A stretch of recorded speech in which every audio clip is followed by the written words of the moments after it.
Yeah, I keep Yeah, forgetting you're in Cali, so it's like what 4 o'clock over there. yeah, it's 4:30 right now. Yeah.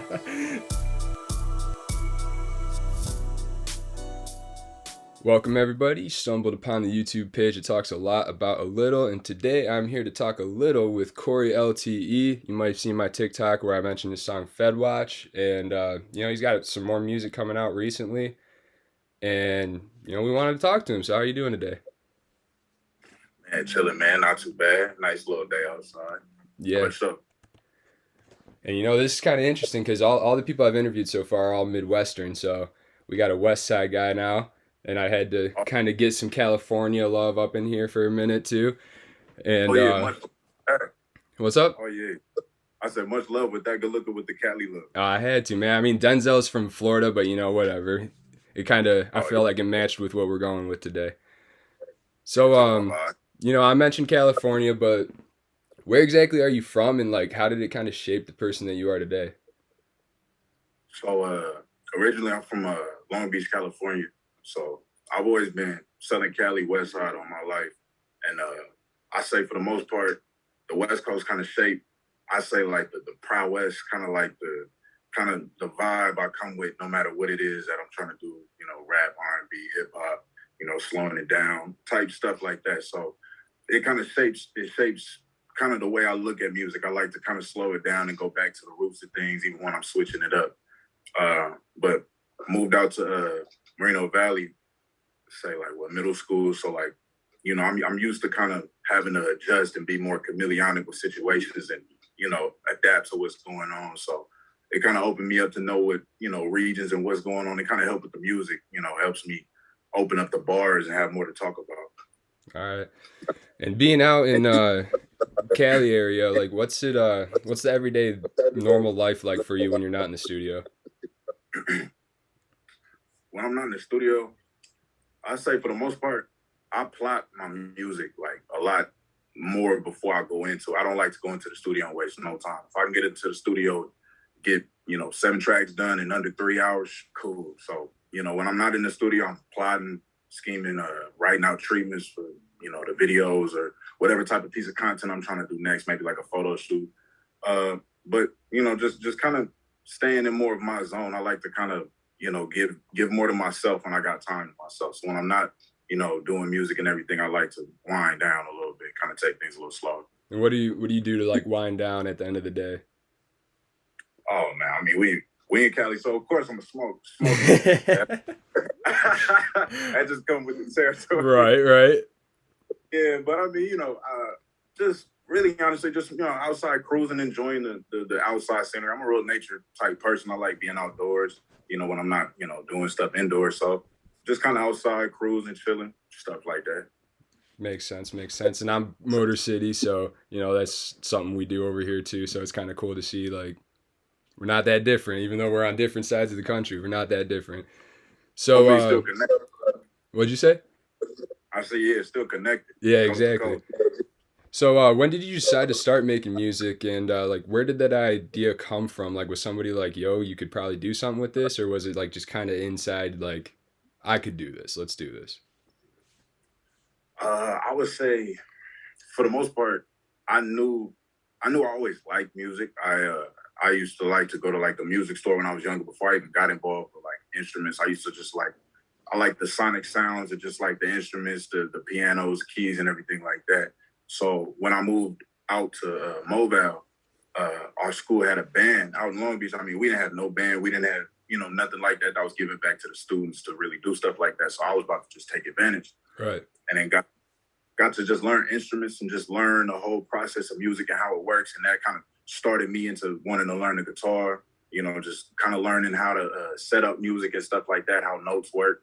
And it wasn't until I started getting older and mature, and when people start being like, "Oh, your voice, oh this, that, and the third, you should do singing. Do you sing? You should do voice acting, whatever. Just plenty of different things." And I'm like, man, maybe I could do this rap thing. Like, I've been putting some bars together, like when I was on my downtime and I was getting older and older, and so I was like, man, I think what senior year was when I first kind of started stepping into the studio, trying to put things together. So that was kind of how it first started.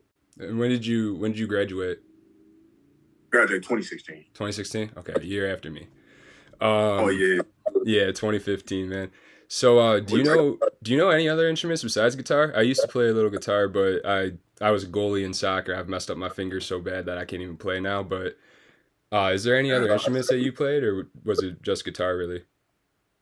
Uh, I came up when I first started in the band. I was playing mostly brass. So I was playing like trumpet, trombone. I was playing tuba for a little bit, cornet, and then when I started, got out of the band and I wanted to play the guitar, I just got with I started with the acoustic, started getting on the electric, and just kept breaking strings. So I'm like, you know what, bro? I always liked the bass. The bass was just such like a regal, you know what I mean? Like, Yeah. so I just hopped at ASAP. I was like, you know what? I'm gonna try the bass and see how I liked it, and then it's kind of stuck with me. So the bass is probably where I say my favorite instrument is. Okay, that makes sense. Is there any like when you were starting to learn like guitar and bass and those type of instruments, were there any like older like maybe rock artists that you were looking at and listening to try to catch their groove, or maybe newer artists that are making moves? Like I know Steve Lacy is an awesome uh chord instrument player, so Hell yeah, yeah, he is, and I say like Thundercat for the most part yeah. because I always like I said, the sonic sounds and just kind of getting into people's headspace and making them kind of feel more with music was kind of like I like the Thundercat more esque of things, but I never really did too much digging because I always felt like I was so much of a novice. I would just try and find my way, and I found like kind of like a couple people I would watch how they move, what they do with it, and stuff like that. So I was trying to get better, but I still consider myself like low key like a novice. Yeah, I mean, I wasn't anything special. I was super young when I was playing, but I was like, my dad liked old rock and roll stuff, so I would listen to a lot of that when I was younger, and I started to really love Jimi Hendrix, and I was taking guitar lessons, and I was like, hey, I think I'm ready to play some Jimi Hendrix, and he's like, no, you're not. You're in sixth grade. Your hands are tiny. You got to use your thumb. And I was like, what are you talking about? Use your thumb? Because I would just listen. I wouldn't watch any video or anything like that. So that was kind of Facts. interesting to see. So, Yeah, the technique harder, man. yeah, he was wild with it. It's all the different techniques, the way people move their wrists and stuff like that. It's like all the mechanics are wild. Make you lose motivation to even do it after a while if you're not doing it right and seeing other people just be great. But it's like, all right, let me just keep practicing. I get a little bit better. Yeah, I ended up giving it up to play sports, which helped pay for college a little bit, which is cool. But Trade-off. That's a trade-off. yeah, exactly. We'll take it. We'll take it. And then now I get to talk to people like you, so it's working out. Yeah, you know what I mean? Yeah. So, who are like some of your musical influences, or maybe personal influences, like within your life? I say it's mainly been like I feel like the people that kind of broke more ground that was kind of more like me. So like I wouldn't say I'm this big raging ass, trigger happy, see red, go crazy on people type of person. When I was younger and stuff coming up, I was more of just like reckless, you know what I'm saying? Just like having fun, just wilding out. So people more like the Capital Steez, the Earl Sweatshirts, Tyler in his younger days, the OF Pro era days, those were kind of like the people that really made me think like, okay, I think, they kind of like me. I see myself. I think I could do this rap shit. And then kind of helped me form like it. I feel like people like that are the best people to kind of idolize when you first starting out because you can get a good representation of how they grow and where they started as they're already talented, as opposed to somebody who's not really taking it as serious, Right. So they was just the biggest influence. I say like, the Capital Steezes, the Donald Genesis, people like that for sure. Okay. And I kind of see, I listen to a lot of Tyler and Odd Future stuff, and I kind of see it in some of your lyrics now that you say that. You got some kind of clever, like, little clips in there. Like in Fed Watch, one of my favorites is when you say bougie bitches like to eat, I don't think I want to pay. And it's just like, yeah, dude, like, no, I don't feel like paying for that. Like, come on, let's just go. You feel?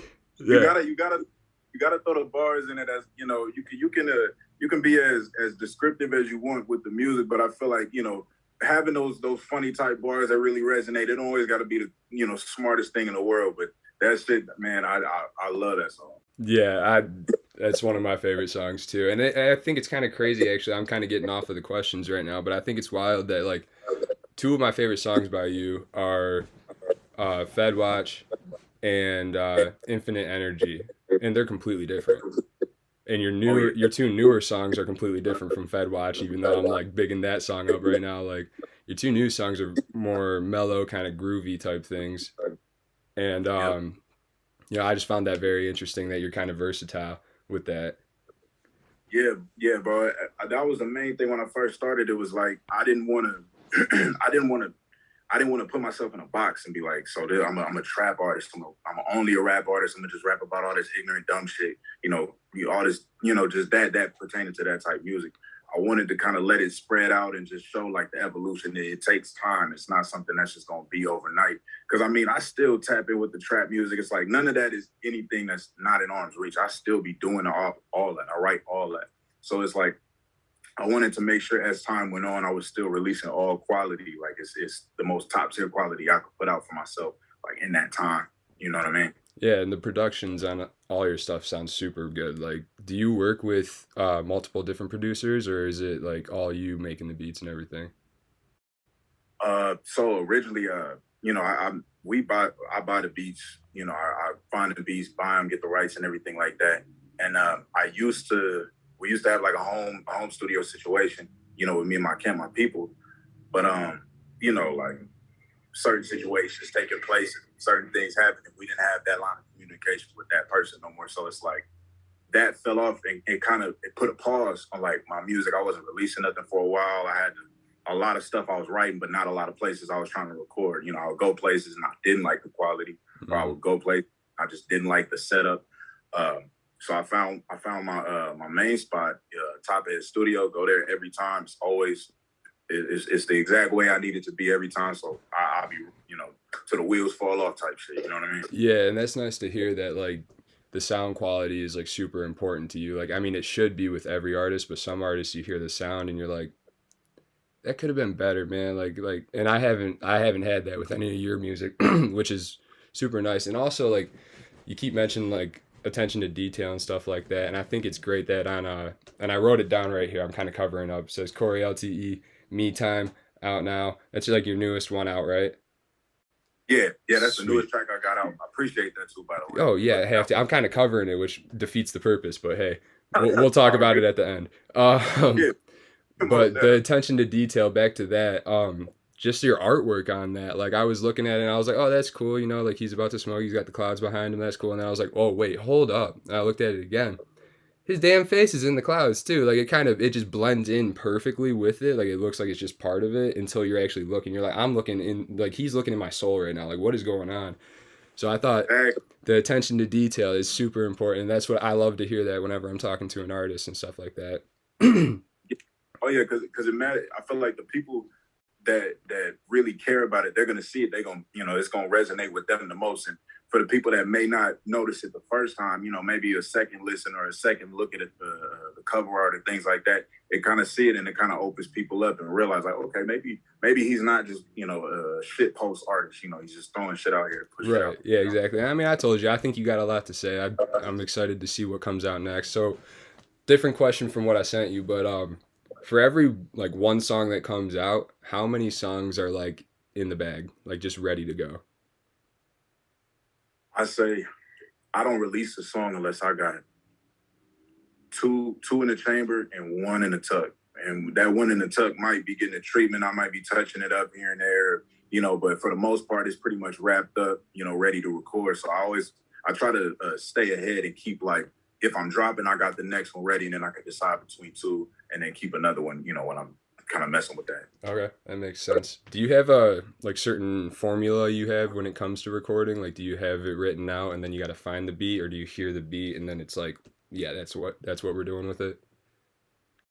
Uh, it's kind of like that because I mean, for me, I'll be I'll be sitting in my garage, what I'm saying, just chilling, do whatever I'm doing, and just catch something. Just okay, there's nothing playing, no music, there's nothing going on. I'm just here goes in the bar. I'm just taking off the top of my head from something I was doing today. So now all of a sudden, okay, here I see the pace, I see the cadence. Let me see if I can find a beat. I find a beat from one of my favorite producers.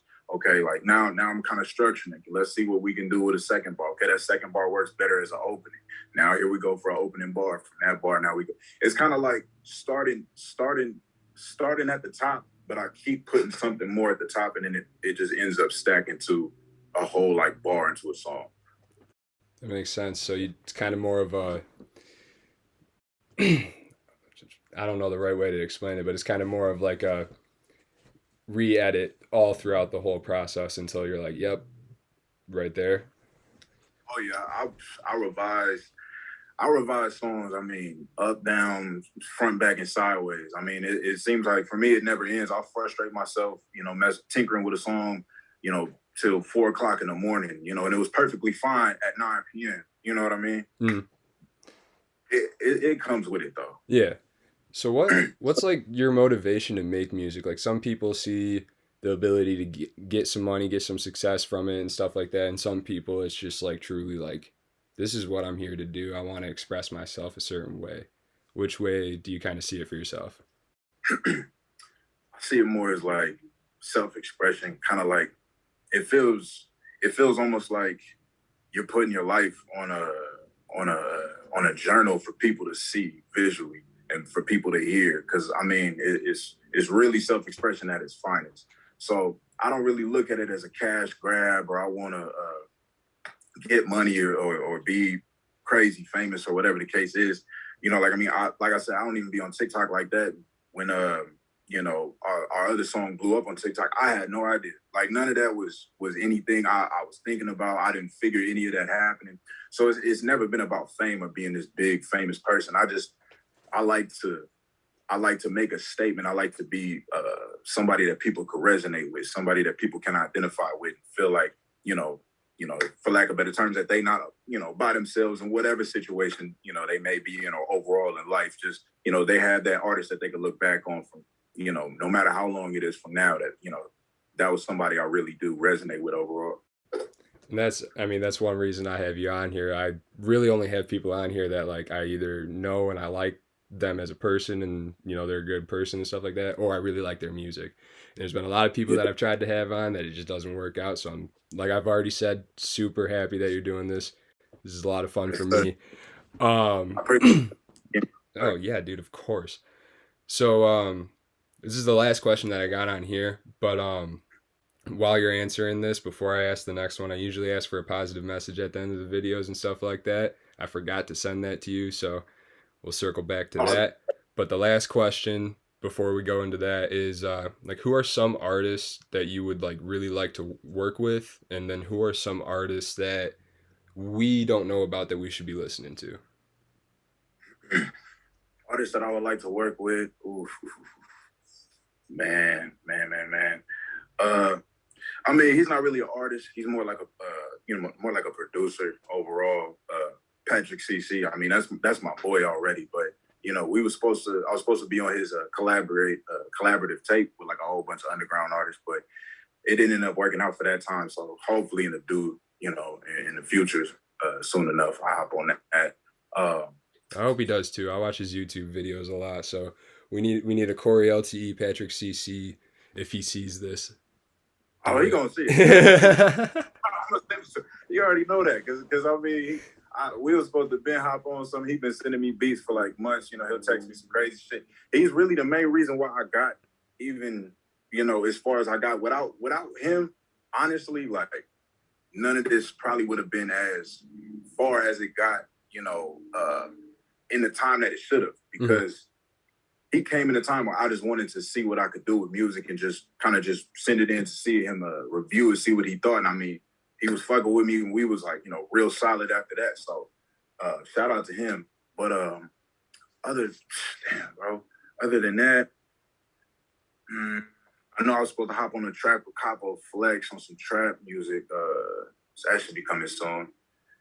But other artists that people should be listening to. I mean, I'll be shouting out. I got to shout out my whole camp, of course. I mean, still got to be listening to the Losers. Got to listen to Groovy Dash, Surge Ill, Apogee. I mean, out here on the side that I stay on, I mean, Zyda Prophet, T Mills, Hood, 4L, 4L Hyvee, 32. It's. I feel like from my side over here in the IE and the Empire, it gets slept on a lot. So it's like the artists out here are a lot more interesting and a lot more talented that people would give credit for. So I for sure hope, people kind of check them out. You know what? You bringing that up, actually, I found it kind of crazy. Let me see, make sure. The song Boombox, with Intensify, is he the one that starts off at the beginning? Intensify. Nah, he's actually just he's almost like Patrick. Oh, okay. Shout out to Intensify also, by the way. That's my boy. He got me on that too with that collab with Zodiac. Zodiac was another artist that I was, listening to when I was coming up, when I was younger in the earlier SoundCloud days. That's somebody I was hoping for a feature from, at some point, and I got it. It's like stuff like that just makes it feel like, makes the whole situation of being like an artist like just surreal. Is Zodiac from the California area? Where's he from? Zodiac out in I think he out in Vegas actually. Okay. Oh, so not too far, because he's got like a Sada Baby type of sound to him, and I was like, if this dude's from California, like what is going on out there now? Like stuff's getting wild. They're getting the Detroit weird flow going too. Like, okay. They just get crazy out here now. I think fuck with Cali, but I think he mainly stay out there in the Vegas side. Okay, yeah, and you're not too far from Vegas, right? Oh no, I'm like a 3-hour little trip from Vegas. You go to Vegas a lot? Nah, I mean since I'm like 24 now, like I've made my couple little trips here and there, but I haven't really like gone out there and got the full like experience at the casino, hit the slide. So, I mean, one of these days I need to just go out there and just go crazy. Yeah, so you're not really a gambler? Nah. Like money come too hard as it is. Nah. I feel that, man. I feel that. It's hard for me not to sports bet. Like I got good at it for a little bit. I was making some money, and then I saw it start to get smaller, and I was like, yeah, we got to stop. And then I like see certain lines, and I'm like, oh yeah, no, man, no, that's not a good idea. Hard. It's hard not to roll the dice, especially when you're on a roll, and that's why I'm like, let me just not even. Man, it's too rich for my blood. I ain't even gonna play with it. Well, that's good, man. That's good. At least you're smart with it. So like I said, man, a little positive message to end this off. I really appreciate this. This is really cool. Again, Coreylte, Me Time, out now. He's also, his last single that came out, Problem Child, is also really good. Go check that out as well. Just go check out his whole catalog while we're at it. What's a positive message you got for people out there? Oh man, positive message for the folks. Honestly, I just say, just keep it genuine. For the most part, just keep it genuine. Be yourself. Don't let, the things that you see or the people around you, even the people that you idolize, you think might be the coolest people in the world, don't let that influence you to act out a character or change up what you got going on just so you can appease other people or appease a certain look. Just be yourself. And I promise you, more people are going to like it. If you're an artist, plenty more people going to rock with you. Plenty more people going to listen to you. Take that note of advice. If you take anything from any other underground artists, be yourself at all times. And I mean, stay true. Stay true to you. All right. Thank you so much. Again, I'll say it again and again and again. Me Time, Coreylte, out now. Go listen to it. Thank you so much, man. We got to do this again. This is way too easy. We did a super quick one. We'll get more in depth next time with it. So, but bro, I'm with it, bro. Just tap in with me. I love to do it again. I appreciate you for having me on, man. This really does mean a lot to me. It means the world. It means a lot to me, man. Appreciate it. We're gonna glow up together, man. We're gonna do it. We got to. We got to. All right, man. Thank you so much.